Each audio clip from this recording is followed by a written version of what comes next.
ಎಲ್ಲರಿಗೂ ಶುಭೋದಯ. ಇಂದು ನಾನು ಸ್ಪರ್ಧಾತ್ಮಕ ಪರೀಕ್ಷೆಗೆ ಅನುಕೂಲವಾಗುವ ಕೆಲವೊಂದು ಪ್ರಶ್ನೆಗಳ ಬಗ್ಗೆ ಮಾಹಿತಿ ನೀಡುತ್ತಿದ್ದೇನೆ. ಭಾರತದ ಮೊದಲ ಸಾಮ್ರಾಜ್ಯ ಯಾವುದು? ಭಾರತದ ಮೊದಲ ಸಾಮ್ರಾಜ್ಯ ಮೌರ್ಯ ಸಾಮ್ರಾಜ್ಯ. ಎರಡನೇ ಪ್ರಶ್ನೆ, ಕರ್ನಾಟಕದ ಮೊದಲ ಸಾಮ್ರಾಜ್ಯ ಯಾವುದು? ಕರ್ನಾಟಕದ ಮೊದಲ ಸಾಮ್ರಾಜ್ಯ ಕದಂಬ ಸಾಮ್ರಾಜ್ಯ. ಮೂರನೇ ಕ್ವಶನು, ಮೌರ್ಯ ಸಾಮ್ರಾಜ್ಯದ ಸ್ಥಾಪಕರು ಯಾರು? ಮೌರ್ಯ ಸಾಮ್ರಾಜ್ಯದ ಸ್ಥಾಪಕರು ಚಂದ್ರಗುಪ್ತ ಮೌರ್ಯ.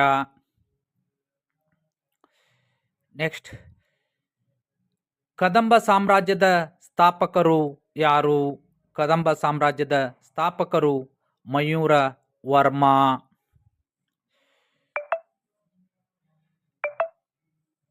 ನೆಕ್ಸ್ಟ್ ಪ್ರಶ್ನೆ, ಕೌಟಿಲ್ಯನ ಅರ್ಥಶಾಸ್ತ್ರವನ್ನ ಪತ್ತೆ ಮಾಡಿದವರು ಯಾರು?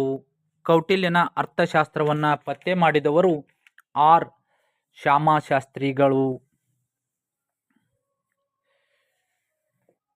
ಕನ್ನಡದ ಮೊಟ್ಟ ಮೊದಲ ಶಾಸನ ಯಾವುದು?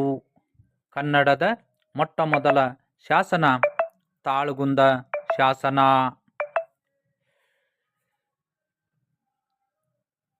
ಮೌರ್ಯರ ರಾಜಧಾನಿ ಯಾವುದು? ಮೌರ್ಯರ ರಾಜಧಾನಿ ಪಾಟಲಿಪುತ್ರ.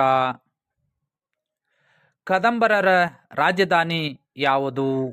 ಕದಂಬರರ ರಾಜಧಾನಿ ಬನವಾಸಿ.